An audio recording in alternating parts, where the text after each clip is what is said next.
सामने हट जाओ। पिता एक उनका एक अधिकार होता है, पिता से ही पूरी उम्मीद होती है। लेकिन आज जब सती गई है ना, पिता ने भी मुंह फेर लिया। अब सती टूटने लगी। एक पक्ष का बचाव किया बाबा ने, भगनी यानी माता का। दुनिया का कोई भी व्यक्ति रूठ जाए, लेकिन एक माँ ऐसी है जो कभी नहीं रूठती।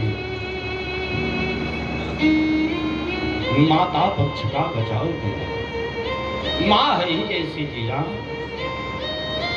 एक बार कहते हैं कि एक बेटा था, नई नई शादी हुई। पत्नी ने कुछ समय बाद ही अपने पति से कहा कि देखो जी, कई बार ऐसे प्रश्न करती रही कि देखो माता जी आपकी वृद्ध हो गई हैं और मेरे पास इतना समय नहीं रहता बच्चे स्कूल जाने के लिए, इनको कहीं और ठिकाना सोचो। तो बेटे की इच्छा तो नहीं थी। कई बार वो कहती रही। उसको कन्या थी, एक पुत्र नहीं था।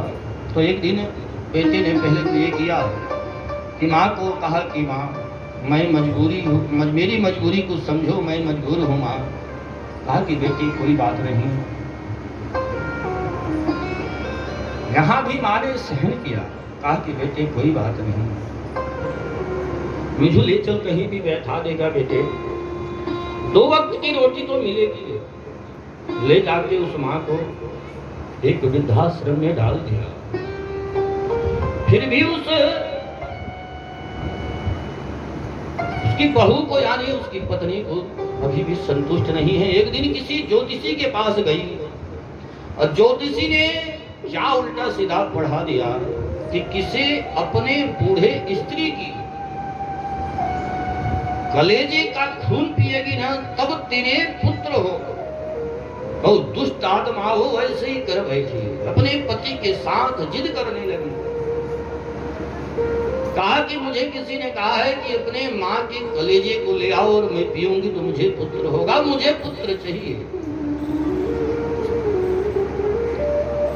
भाई यहाँ भी सावधान करूंगा, ऐसे आडंबरियों के चक्कर में बची है। ये हकीकत की घटनाएं आज बहुत ज्यादा फैल रही हैं।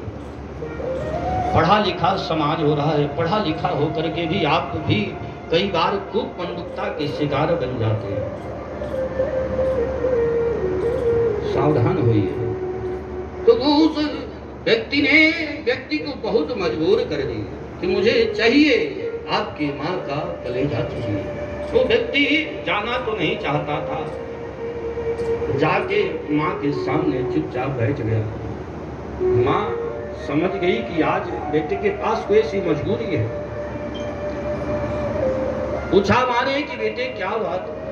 कहा कि माँ ऐसी ऐसी बात है, तू घबरा मत माँ, मैं कोई और रास्ता देखता हूँ।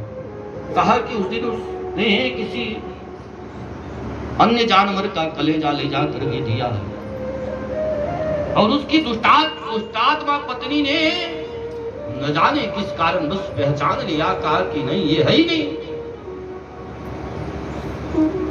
दूसरे दिन वो व्यक्ति फिर गया, कहा कि बेटी ले जा।